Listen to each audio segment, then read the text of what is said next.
Hola a todos de nuevo, yo soy la doctora Yajaira y el día de hoy vamos a empezar con la lectura del capítulo número 9 correspondiente a trauma vertebral. Sin más preámbulo, comencemos.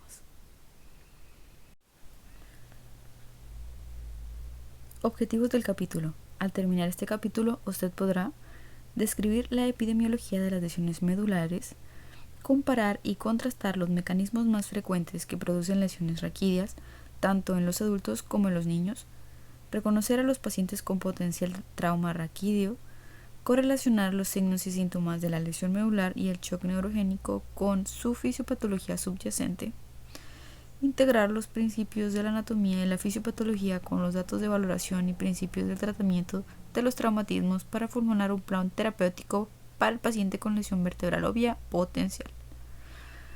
Describir el proceso de toma de decisiones multifacético requerido para determinar si la restricción del movimiento vertebral es apropiada para un paciente determinado.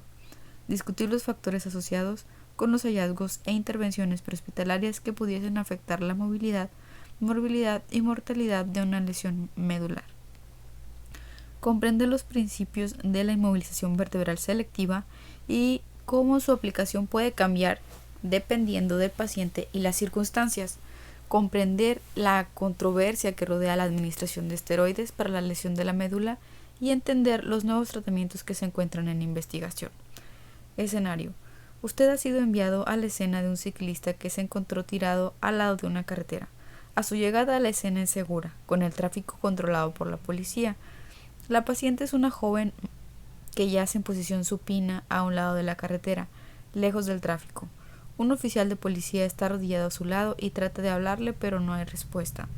Conforme se inicia la evaluación primaria, no se puede determinar la causa específica de la caída. Parece que la mujer cayó de su bicicleta mientras transitaba por la carretera, pero no sabe si fue golpeada por un automóvil. La policía menciona que no hubo testigos. La paciente lleva equipo de ciclismo completo, incluyendo cascos y guantes. Presenta abrasiones en la frente y una evidente deformidad en la muñeca derecha. Su vía aérea está despejada y respira de manera regular. No muestra signos notorios de hemorragia externa. Su piel parece seca y se encuentra tibia, de color normal. Conforme se realiza su evaluación primaria, empieza a despertar, pero está confundida en cuanto a lo que sucedió. ¿Qué procesos patológicos explican el cuadro clínico de la paciente? ¿Qué intervenciones inmediatas y valoraciones adicionales son necesarias? ¿Cuáles son los objetivos terapéuticos para esta paciente? Introducción. El trauma de la columna vertebral es potencialmente mortal y su gravedad dependerá en gran medida de la región lesionada y si el daño incluye estructuras cercanas, como la médula espinal. La lesión con frecuencia es resultado de fuerzas de alta energía, pero puede presentarse con un mecanismo de lesión menor energía en poblaciones vulnerables, como los adultos mayores. La lesión de los componentes esqueléticos de columna vertebral puede no dar lugar al daño de médula vertebral, y en algunos casos se puede dañar los vasos sanguíneos y los nervios sin fractura o luxación de las vértebras. Las estructuras óseas dañadas y los ligamentos de soporte pueden dar lugar a una inestabilidad estructural de la columna cervical, que hace susceptibles a la médula vertebral y otras estructuras cercanas a una lesión, a menos que se restrinja apropiadamente el movimiento raquídeo. Las lesiones graves pueden dañar irreparablemente a la médula vertebral y dejar al paciente con una discapacidad neurológica para toda la vida. El daño inmediato de la médula vertebral se produce como resultado del suceso traumático o lesión primaria. La lesión secundaria puede seguir a la lesión inicial y dar lugar a un peor déficit neurológico. Dicha lesión secundaria puede ser provocada o exacerbada por el movimiento patológico de una columna vertebral lesionada. El hecho de no sospechar, valorar apropiadamente y estabilizar a un paciente con una lesión potencial de la columna cervical puede dar lugar a un mal desenlace. El rápido reconocimiento y el manejo prehospitalario de estas lesiones son importantes para la estabilización oportuna en el paciente con lesión crítica. Pueden guiar futuros diagnósticos, decisiones de manejo y reducir el riesgo de lesión secundaria. Las fuerzas súbitas violentas que actúan cuando sobre el cuerpo pueden causar tensiones en las estructuras óseas y ligamentos en la columna vertebral, más allá de sus límites normales del movimiento. Los siguientes 4 conceptos ayudan a aclarar el posible efecto de la energía sobre la columna vertebral cuando se evalúa una lesión potencial. 1.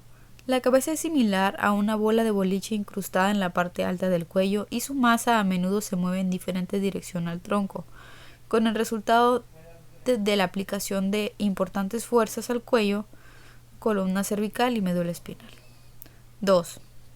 Los objetos en movimiento tienden a permanecer en movimiento y los objetos en reposo tienden a permanecer en reposo, que es la primera ley de Newton. 3. Movimiento repentino o violento de la parte superior de las piernas desplaza la pelvis, dando como resultado un movimiento enérgico de la columna vertebral inferior. Debido al peso y la inercia de la cabeza y el tronco, la fuerza se aplica en dirección opuesta o contraria a la parte alta de la columna vertebral. 4. La ausencia de déficit neurológico no descarta lesiones óseas o ligamentosas de la columna vertebral o afecciones que hayan puesto en tensión a la médula vertebral hasta el límite de su tolerancia. Aproximadamente 52 personas por millón de habitantes en Estados Unidos, casi 11.000, sufrirán algún tipo de lesión de la médula vertebral cada año, y se calcula que 245.000 a 353.000 viven con discapacidad como resultado de dichas lesiones. Puede ocurrir a cualquier edad, sin embargo, casi la mitad de las lesiones que se presenta entre los 16 y los 30 años, un grupo etario involucrado en las actividades más violentas y de alto riesgo. La edad promedio en el momento de la lesión fue de 42 años en el periodo de 2010 a 2016, en relación con la de 29 años en la década de los 70. Esta tendencia es predecible dada la edad promedio creciente de la población estadounidense. Los varones rebasan considerablemente el número de mujeres y constituyen con 80% de ese tipo de lesiones. Las causas más frecuentes son accidentes automovilísticos en un 48% de los casos, caídas con un 21%, lesiones penetrantes con un 15% y accidentes deportivos con un 14%, así como otras en un 2%. En la población de adultos mayores, las caídas sobrepasan los accidentes automovilísticos como principalmente de lesión medular vertebral. Esta lesión puede tener efectos importantes en la función física, el estilo de vida y las circunstancias económicas. Además, cuando se comparan con la población general, quienes sobreviven a una LMB, como se abrevia, inicial, por lo general tienen una expectativa de vida más corta. La médula vertebral se puede lesionar en cualquier nivel, y las dos categorías principales de LMB incluyen la lesión completa y la incompleta. La primera afecta a ambos lados del cuerpo y da como resultado la pérdida total de toda función, incluidos movimientos y sensibilidad por debajo del nivel de la lesión. La lesión incompleta describe cualquier LMB sin pérdida completa de la función neurológica. El movimiento, la sensibilidad o ambos se conservan, pero pueden ser asimétricos en un paciente con LMB incompleta. En general, la disfunción fisiológica y la alteración en un largo plazo aumentan a lo largo de la columna vertebral, donde los efectos más devastadores ocurren en la porción cervical. La lesión completa en el nivel más alto de la columna cervical es catastrófica y a menudo fatal, antes de que el personal de emergencias arribe a la escena. La pérdida de función motora y sensitiva después de una LMB puede variar desde la debilidad leve hasta el requerimiento de una silla de ruedas o incluso un ventilador. Los pacientes con lesiones graves pueden experimentar cambios intensos en su gravedad de actividad diaria o independencia. La LMB también impacta en las circunstancias económicas del paciente y de la población en general. Un paciente con esta lesión requiere cuidados tanto en forma inicial como a largo plazo. El costo de vida de esta atención se calcula entre 1.6 y 4.8 millones de dólares estadounidenses por paciente que sufre una LMB permanente, cuya cuantía aumenta con la gravedad de la lesión y la edad en el momento que ocurrió. Pueden ocurrir déficits neurológicos por traumatismos a diversas estructuras de los sistemas nerviosos central y periférico, o puede ser resultado de la oxigenación o perfusión inadecuada del encéfalo o la médula espinal. Los pacientes pueden presentar lesiones de múltiples sistemas y órganos, además de los nervios periféricos, que se pueden manifestar con déficit. Por ejemplo, un paciente con múltiples traumas puede haber recibido un golpe directo en la cabeza con lesión neurológica directa resultante. una lesión vascular significativa que produjo shock y perfusión inadecuada y por lo tanto una lesión anóxica de las estructuras neurológicas y una lesión en la extremidad que afecta directamente a un nervio periférico. La recuperación de estas lesiones es variable y aunque permanente en algunos casos, el potencial de recuperación es posible y debe asumirse durante la atención inicial de un paciente. Si bien el cuadro clínico de estos pacientes puede ser complejo, debe considerarse la lesión medular ante cualquiera de los siguientes mecanismos. Cualquier mecanismo contundente que produzca un impacto violento sobre la cabeza, el cuello, el tronco o la pelvis. Incidentes que produzcan fuerzas de aceleración, desaceleración o flexión lateral súbita sobre el cuello o el tronco. Cualquier caída desde una altura determinada, en especial en los adultos mayores. La expulsión o caída de cualquier de automotor o con otro sistema de impulso. Cualquier incidente por inmersión en aguas poco profundas. La práctica de la inmovilización vertebral prehospitalaria mediante la tradicional férula espinal larga ha evolucionado significativamente desde que ganó apoyo por primera vez en la década de 1960.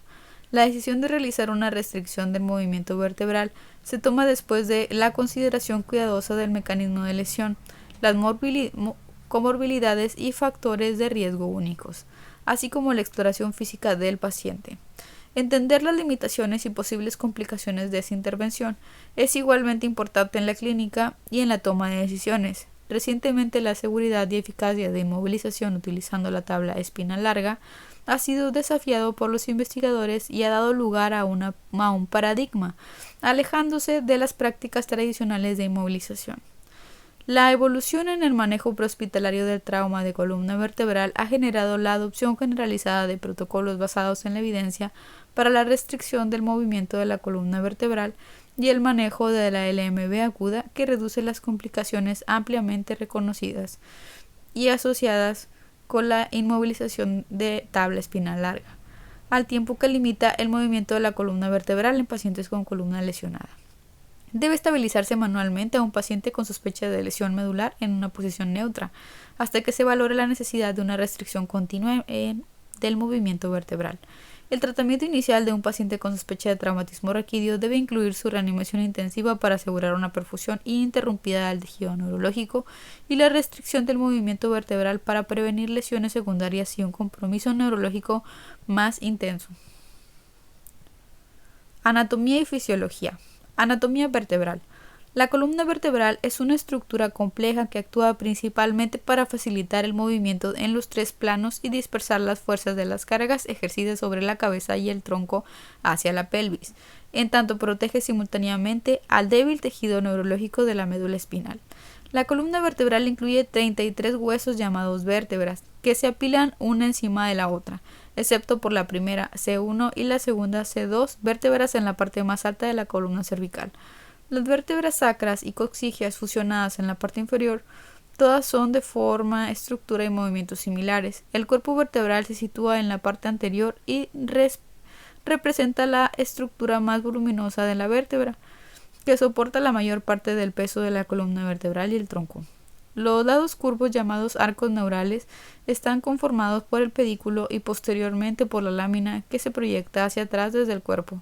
La apófisis espinosa es una protuberancia ósea de la línea media que se proyecta desde la cara posterior de la lámina y sirve para la inserción de los músculos y ligamentos. En las 5 vértebras cervicales inferiores está la apófisis espinosa. Señala directamente hacia atrás. En las vértebras torácicas y lumbares lo hace ligeramente hacia abajo y en trayectoria caudal hacia los pies. Cada vértebra tiene un par de carillas articulares en la cara posterior cubiertas por cartílago que permiten que se articule con otra.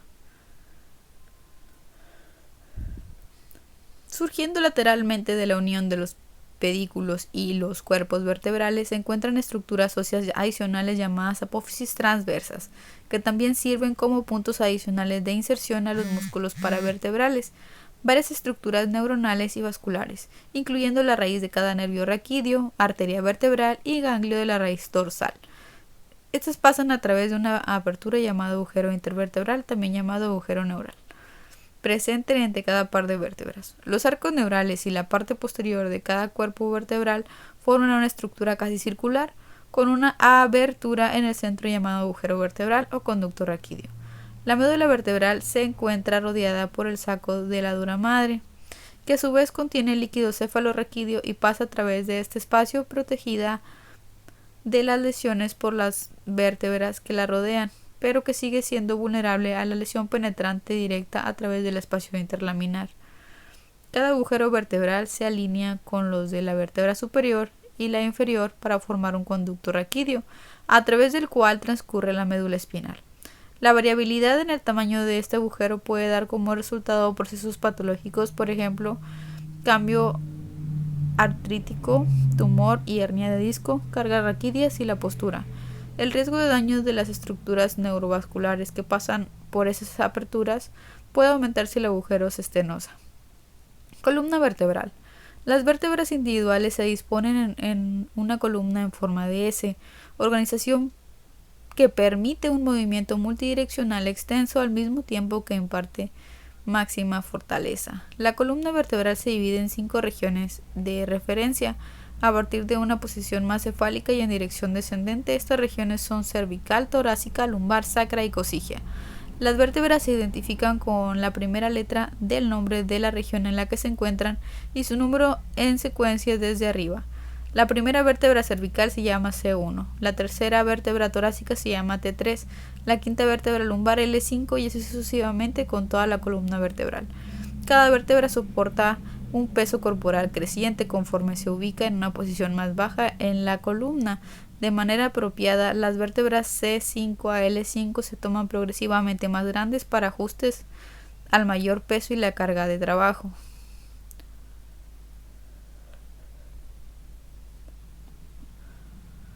Localizadas en la porción craneal de la columna vertebral se encuentran las 7 vértebras cervicales, que sostienen la cabeza y forman el componente esquelético del cuello.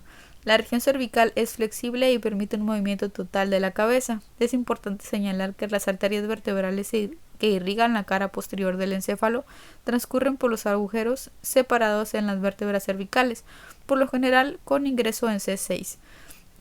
En el caso de un desplazamiento significativo o una fractura, esas arterias se pueden ver afectadas y dar lugar a una menor perfusión encefálica y el paciente quizás curse con síntomas similares a los de un accidente cerebrovascular. En comparación con las regiones más inferiores de la columna vertebral, la cervical tiene una movilidad relativamente más amplia, posiblemente por esta razón es la que se lesiona con más frecuencia. A continuación se encuentran las 12 vértebras torácicas, cada una con conexión posterior con cada par de costillas en las articulaciones costovertebrales. La columna torácica es más rígida y permite un menor movimiento que la cervical. La mayor estabilidad provista por las costillas que se extienden entre las vértebras torácicas y el esternón es un motivo importante por el que las lesiones de la columna torácica en el adulto joven y sano por lo general requieren de las fuerzas físicas significativas y mecanismos de alta energía. Sin embargo, la incidencia de lesiones de columna torácica es más alta en la población adulta mayor y en quienes presentan factores que disminuyen su fortaleza relativa. Por debajo de las vértebras torácicas se encuentran las 5 lumbares. La columna lumbar es flexible y permite el movimiento en varias direcciones. Las 5 vértebras sacras se fusionan a la edad adulta para formar una estructura ósea única llamada sacro. De manera similar, las 4 vértebras cocigias se fusionan y forman el coxis, o hueso de la cola. La incidencia de fracturas vertebrales traumáticas es máxima en las regiones torácica y lumbar, en un 75 o un 90%, con la mayoría que ocurre en la unión toracolumbar. Por el contrario, las LMB y el total de las TCB, incluidas las lesiones sin fracturas, se presenta con frecuencia máxima en la región cervical. Cada vértebra está separada de la superior y la inferior a ella por un disco intervertebral, constituido por un anillo fibroso con un interior gelatinoso denominado núcleo pulposo. Los discos sirven como cojines blandos que permiten a la columna flexionarse en múltiples direcciones. También actúan como amortiguadores al atenuar la carga gravitacional y axial de la columna. Si se daña, el disco intervertebral puede protruir al interior del conducto raquídeo y comprimir el cordón o los nervios que pasan a través de los agujeros intervertebrales. Los ligamentos y músculos fijan la columna vertebral desde la base del cráneo hasta la pelvis y forman una red que le enfunda toda la parte ósea y la sostiene en alineación normal, dándole estabilidad y permitiendo el movimiento. Los ligamentos longitudinales anterior y posterior conectan los cuerpos vertebrales en la cara anterior y dentro del conducto. Los ligamentos entre las apófisis espinosas proveen respaldo para el movimiento de flexión y extensión anterior y posterior, y aquellos entre las láminas proveen respaldo durante la flexión lateral, oscilación a los lados. Si las estructuras de tejido blando que estabilizan la columna se desgarran, puede ocurrir un movimiento excesivo de una vértebra con relación a otra, que quizás cause una luxación y podría potencialmente disminuir el espacio ocupado por la médula vertebral, llamado conducto raquídeo, lo suficientemente grave para causar una LMB.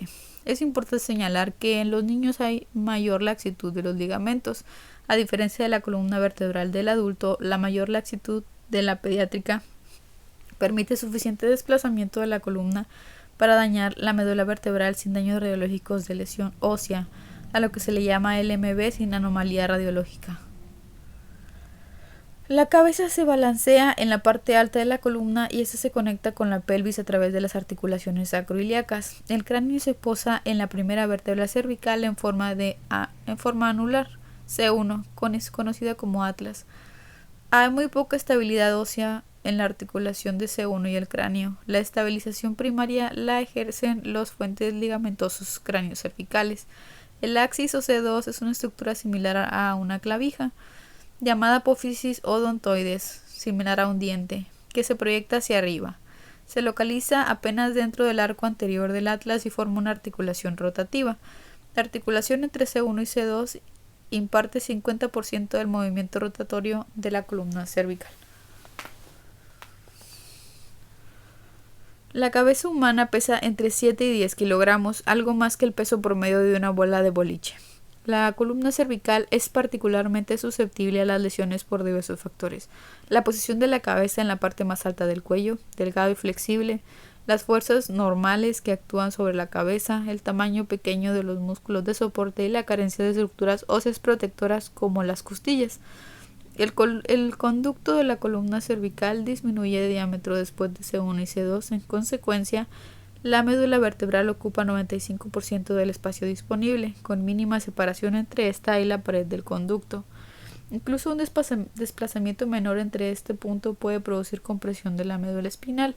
En contraste, la médula vertebral ocupa solo el 65% del conducto raquídeo, ya que termina en la región lumbar alta. Los músculos posteriores del cuello son fuertes y permiten hasta 60% del rango de flexión y 70% del correspondiente de extensión, sin ninguna distensión de la médula espinal.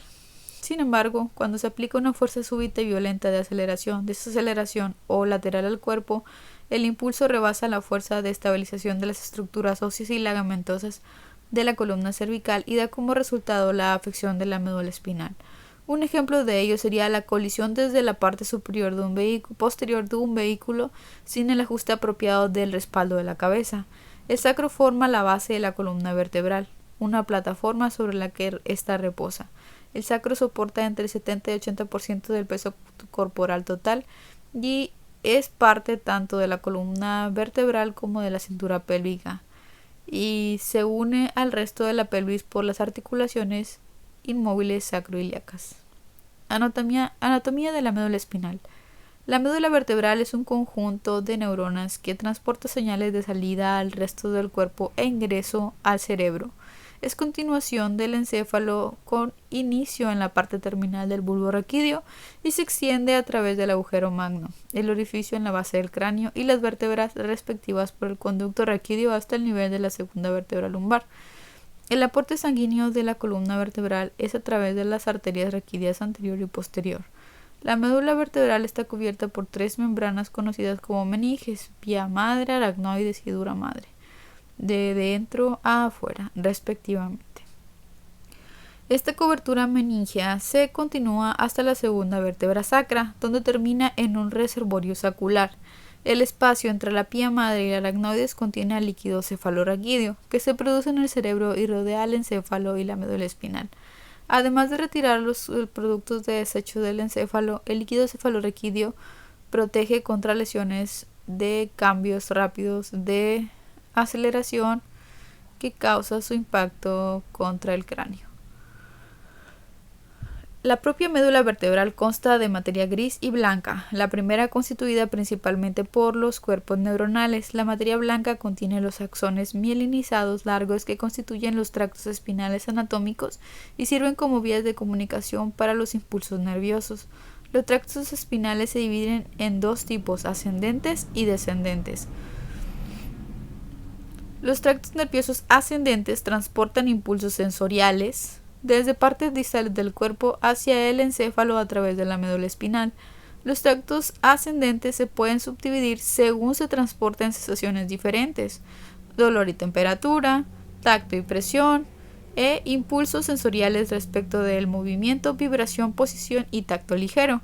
Las vías que transportan la sensación del dolor y temperatura se decusan o cruzan en la misma médula espinal, lo que significa que la vía neuronal con la información del lado derecho del cuerpo cruza hacia el lado izquierdo de la médula espinal y después se dirige al encéfalo. En contraste, las vías nerviosas que transportan señales sensoriales, informan la posición, vibración y tacto ligero, no se cruzan en la médula espinal, sino que se ubican más craneal al nivel del bulbo raquídeo. Por lo tanto, esta información sensorial se dirige al encéfalo por el mismo lado de la médula vertebral que las raíces nerviosas. Los tractos nerviosos descendentes se encargan de transportar los impulsos motores desde el cerebro a través de la médula vertebral en dirección distal y regulan todo el movimiento y tono musculares. Estas vías descendentes no cruzan la médula espinal, por lo tanto, el tacto motor del lado derecho de la médula espinal regula la función motora del lado derecho del cuerpo.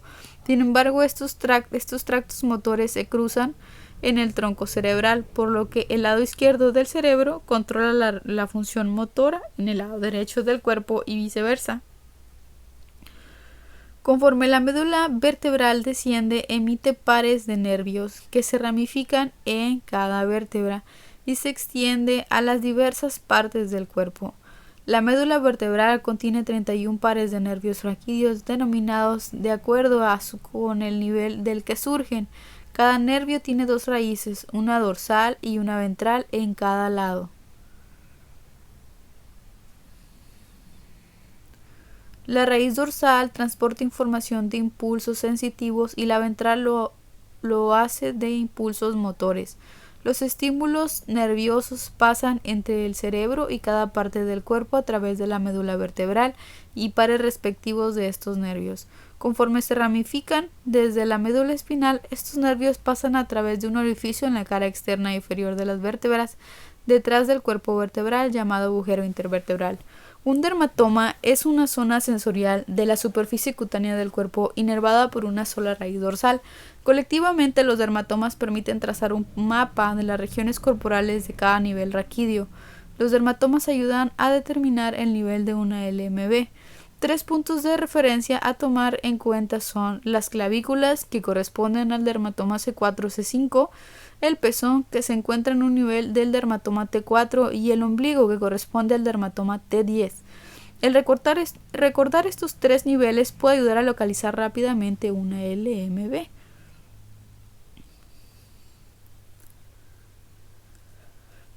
El proceso de inhalación y exhalación requiere tanto de la excursión del tórax como de cambios apropiados en la forma del diafragma. Los músculos intercostales, así como los músculos accesorios de la respiración, como el trapecio, también constituyen con este proceso.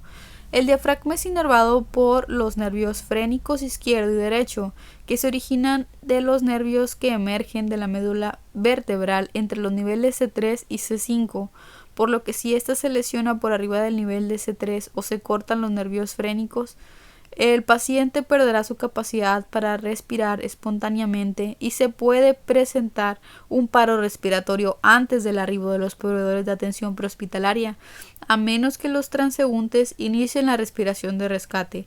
Por lo tanto, es crítico mantener el manejo adecuado de la vía aérea en un paciente con sospecha de LMB. Puede ser necesario administrar ventilación con presión positiva de manera continua durante el transporte. Fisiopatología. La columna vertebral puede normalmente soportar fuerzas de hasta 1360 julios de energía. Los viajes a gran velocidad y los deportes de contacto pueden ejercer sistemáticamente fuerzas bastante mayores sobre la columna, incluso en una colisión de vehículos de velocidad baja a moderada. El cuerpo de una persona sin restricción de unos 68 kilos puede fácilmente ejercer de 4.080 a 5.540 julios de fuerza, de 3.000 a 4.000 libras de pie, contra la columna vertebral si la cabeza se detiene súbitamente por el choque contra el parabrisas o el techo. Puede ocurrir una fuerza similar cuando un motociclista es proyectado sobre el frente de un vehículo o cuando un esquiador se topa a gran velocidad contra un árbol. La fuerza de compresión de la columna vertebral aumenta en dirección caudal, posiblemente condicionado por las diferencias de tamaño, forma y de dimensión o densidad mineral ósea de las vértebras en los diferentes niveles. Las grandes fuerzas necesarias para causar una TCV a menudo se asocian con lesiones en las estructuras viscerales, vasculares y pulmonares, que complican más el tratamiento del paciente. La lesión cervical conlleva el máximo riesgo de daño relacionado con estructuras diferentes a la columna vertebral, en un 65%, seguida por las lesiones de la porción lumbar en un 52% y torácica otro 50%. Los traumatismos de columna torácica deberían dar lugar a un elevado índice de sospecha de una lesión asociada de pulmón, el diafragma, las costillas y el esternón. Además de la región de la columna lesionada, el riesgo de lesión asociada aumenta conforme lo hace el número de fracturas de la columna vertebral o de los segmentos afectados. Lesiones esqueléticas. Puede ocurrir varios tipos de lesiones de la columna vertebral, incluidas las siguientes: fracturas por compresión que producen acuñamiento o aplanamiento total del cuerpo vertebral, fracturas por estallamiento que pueden rebasar la pared vertebral posterior y emitir fragmentos pequeños de hueso que quizás se proyecten en el conducto raquídeo cerca de la médula espinal, subluxación, que es una dislocación parcial de una vértebra respecto a su alineación normal de la columna vertebral, lesión discoligamentaria, que es resultado de la sobredistensión o el desgarro de los ligamentos y músculos que producen estabilidad entre las vértebras con o sin lesión ósea. Si bien las fracturas simples por compresión suelen ser estables, cualquiera de ellas puede de inmediato dar como resultado una compresión importante, con menos frecuencia. El corte transversal de la médula espinal con una lesión irreversible resultante. En algunos pacientes, el daño de las vértebras o los ligamentos causa una lesión de la columna vertebral inestable, pero sin producir una LMB inmediata. Si los fragmentos de una columna inestable cambian de posición, pueden entonces dañar a la médula vertebral de forma secundaria. Además, los pacientes con una fractura de la columna vertebral presentan 10 a 20% de probabilidad de sufrir otra, no contigua. Por lo tanto, debe considerarse la columna vertebral completa cuando se determina la necesidad de inmovilización raquídea de un paciente con sospecha de lesión en un segmento de ella en particular. La ausencia de déficit neurológico no descarta una fractura ósea o una columna inestable, aunque la presencia de buena respuesta motora y sensorial en las extremidades indica que la médula vertebral actualmente está intacta. No descarta el daño de vértebras o de ligamentos, huesos afines o tejidos blandos. La mayoría de los pacientes con fracturas de columna vertebral no presenta déficit neurológico. Se requiere una evaluación completa para determinar la necesidad de inmovilización. Mecanismos específicos de lesión que causan traumatismo vertebral. La carga axial de la columna puede ocurrir en varias formas. Con mayor frecuencia, esta compresión de la columna ocurre cuando la cabeza golpea con un objeto y el peso del cuerpo aún en movimiento se carga contra la cabeza que se detuvo, como cuando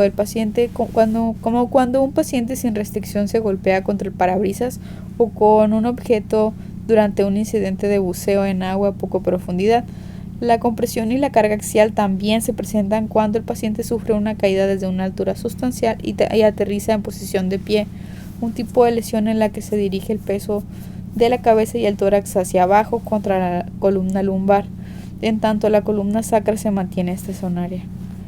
Aunque un 20% de las caídas desde una altura mayor a 4.6 metros implica una fractura asociada de columna lumbar, no obstante, es importante reconocer que ciertos grupos de pacientes, en particular los adultos mayores, presentan una tasa significativamente más alta de fracturas vertebrales después de caer de distancias menores de 5 metros. Durante tal intercambio extremo de energía,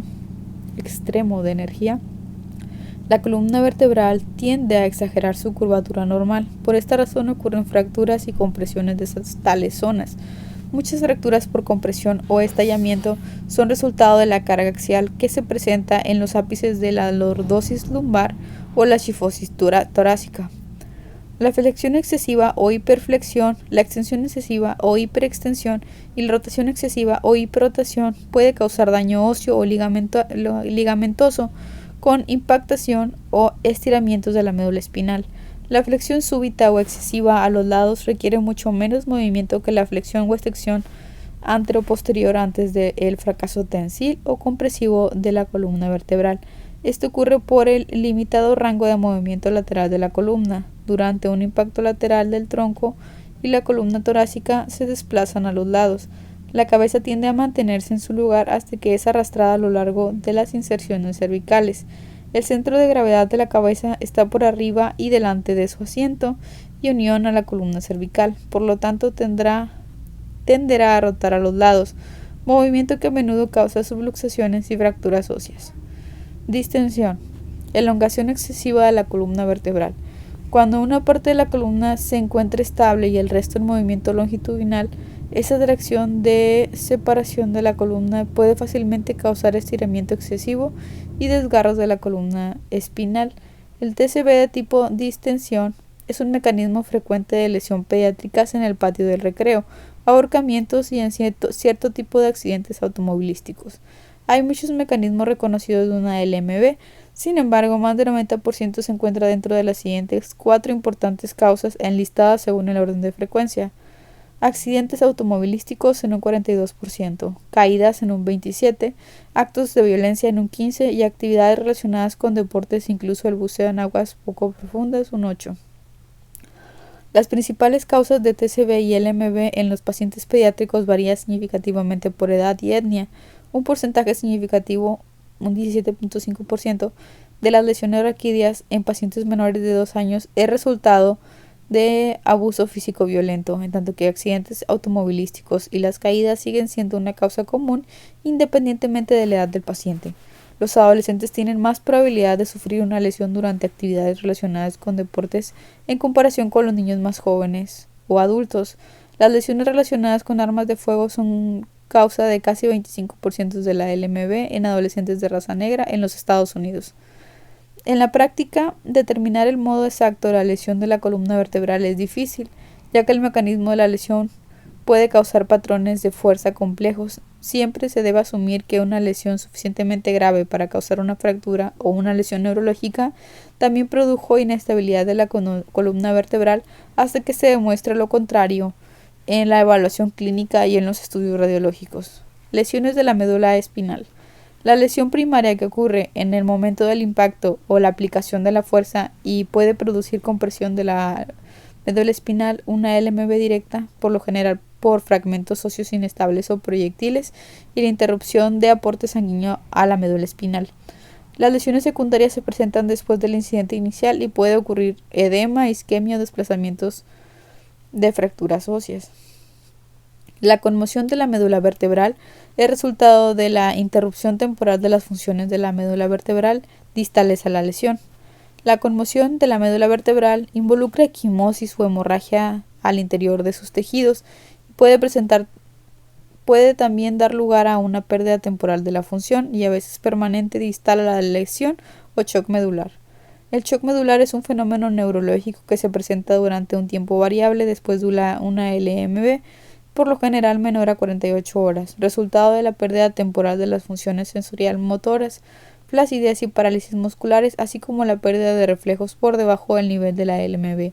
La conmoción de la médula vertebral suele ser causada por un tipo de lesión penetrante o el movimiento de fragmentos óseos contra el órgano.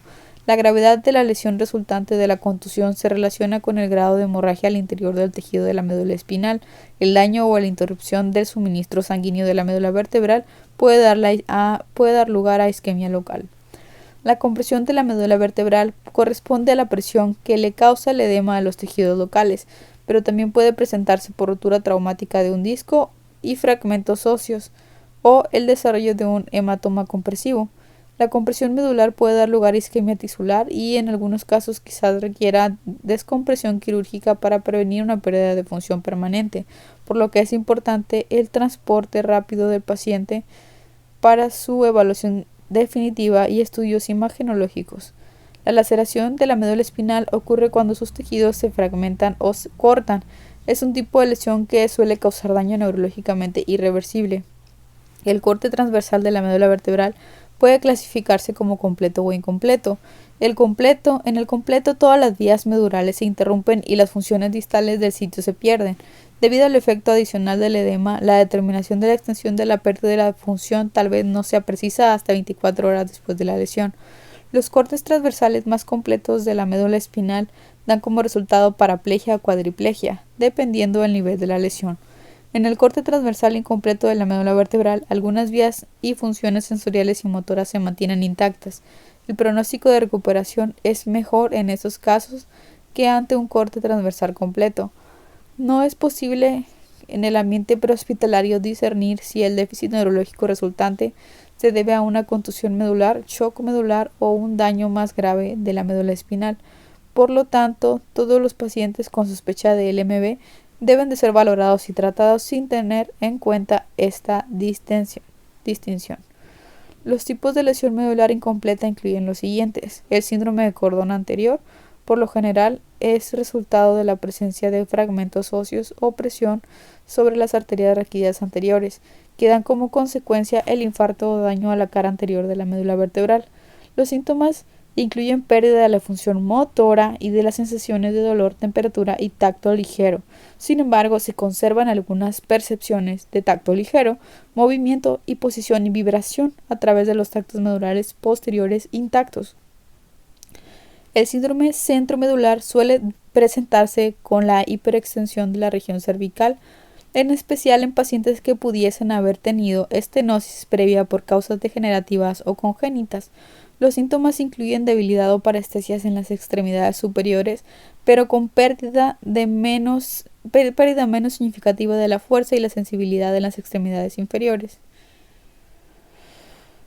Síntomas entonces, debilidad o parestesias en extremidades superiores, pero con pérdida menor o de menos significativa en extremidades inferiores. Ese síndrome causa grados variables de disfunción vesical.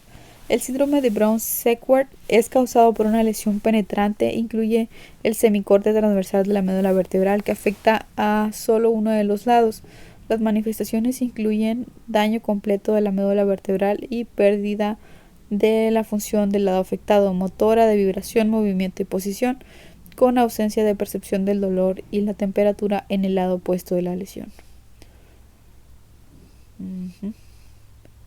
En tanto que el shock medular representa una pérdida de la transición de señales motoras y sensoriales en la médula espinal secundaria a la lesión, se debe diferenciar el shock neurogénico, un shock de tipo distributivo con signos fisiopatológicos causados por la pérdida de estímulos eferentes simpáticos hacia el corazón y los vasos periféricos, sin una estimulación simpática apropiada.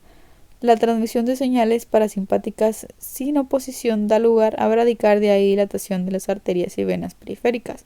La dilatación de las arterias causa una pérdida de la resistencia vascular periférica y la dilatación de los vasos sanguíneos da como resultado estasis venoso.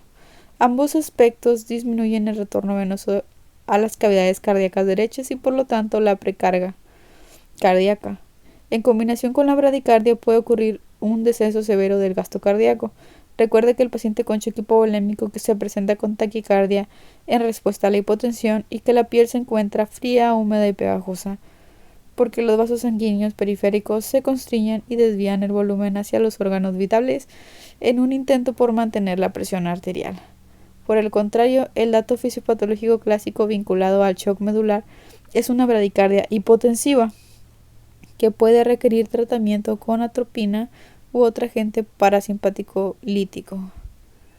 Además de otros métodos de reanimación intensiva, otros datos relacionados con el tomo parasimpático sin oposición incluyen piel caliente, rubor, priapismo, que es una erección prolongada normal del pene, como resultado de la vasodilatación.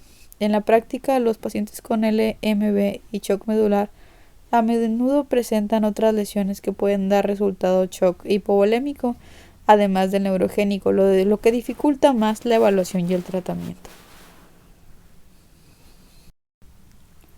Perfusión de la médula espinal. El suministro sanguíneo de la médula vertebral está determinado parcialmente por la presión de perfusión. La presión de perfusión de la médula vertebral SCPP es igual a la presión arterial media o PAM, que es igual a la presión extrínseca.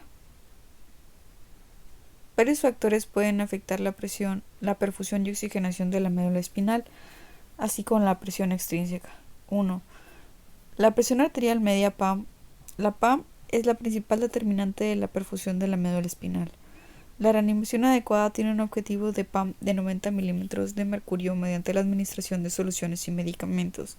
Esto es crucial para mantener la perfusión. La hipotensión sistémica, definida por una presión sistólica menor a 90 milímetros de mercurio, en cualquier momento después de una LMB, se relaciona con un peor desenlace neurológico.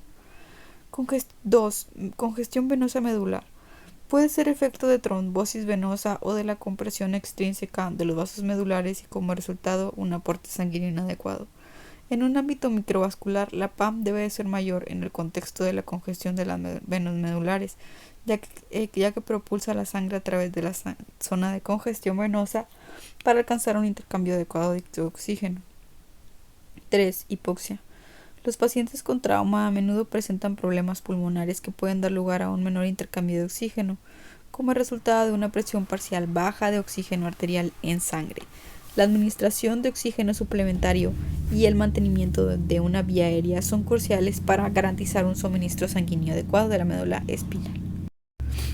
4. Medicamentos. Muchos anestésicos de uso frecuente, que incluyen morfina y otros opioides, pueden reducir el gasto cardíaco por sus efectos sinotrópicos negativos sobre el miocardio.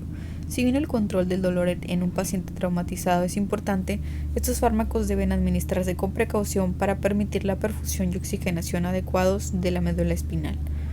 Reanimación inicial. La reanimación intensiva juega un papel crítico en el tratamiento prehospitalario del shock relacionado con una LMB y en la disminución del déficit neurológico y la prevención de daño neurológico secundario.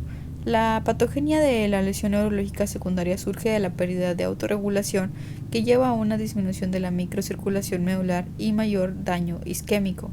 El aumento temprano a agresivo del volumen y la presión arterial pueden mejorar esta microcirculación y disminuir el riesgo de lesiones secundarias de la médula espinal. Adicionalmente, hasta el 30% de los casos de LMB se relaciona con traumatismos múltiples y hemorragias graves, lo que refleja que la tasa de mortalidad del 20% antes del ingreso hospitalario de los pacientes con LMB y énfasis necesario en los esfuerzos de una adecuada reanimación en el campo. Idealmente, la reanimación inicial del paciente con LMB debe incluir medidas para conservar un objetivo de la PAM de al menos 90 milímetros de mercurio durante 7 días después de la lesión, lo que a menudo se logra con el uso de soluciones cristaloides coloides o productos sanguíneos a través de un acceso venoso apropiado para restablecer tanto como sea posible el aporte sanguíneo nervioso. En el paciente con LMB politraumatizado es importante que los proveedores de atención prehospitalaria sopesen el riesgo-beneficio potencial de la hipotensión permisiva, dados los riesgos de empeorar la gravedad de la LMB con estados de baja perfusión transitoria. En general, debe evitarse la hipotensión permisiva siempre que sea de sospecha de una LMB. Debe evitarse la reanimación con volumen que incluya soluciones glucosadas inyectadas por 2 motivos. Primero, la glucosa tiene un metabolismo rápido que deja un exceso de agua libre con alta probabilidad de favorecer la aparición de edema. En segundo lugar, demasiada glucosa lleva a hiperglicemia, lo que da como resultado un aumento del metabolismo anaeróbico celular que produce incremento de la concentración de lactato, disminución del pH sistémico y peores resultados. También es importante recordar que las LMB altas en C5 o por arriba conllevan más probabilidad de requerir intervenciones cardiovasculares como el uso de vasopresores y marcapasos. Las fibras simpáticas vasomotoras abandonan la médula vertebral entre la primera y cuartas vértebras torácicas y pueden cortarse transversalmente en las lesiones cervicales más altas. En tanto, las parasimpáticas transcurren dentro del nervio vago, fuera de la médula espinal hacia el tórax, lo que da como resultado un flujo parasimpático no controlado y la paradoja de la bradicardia hipotensiva. Los estudios han mostrado que la PAM promedio de los pacientes con lesiones cervicales completas es de solo 66 milímetros de mercurio cuando arriban a la unidad de cuidados intensivos, bastante menor que el objetivo de 90 milímetros de mercurio.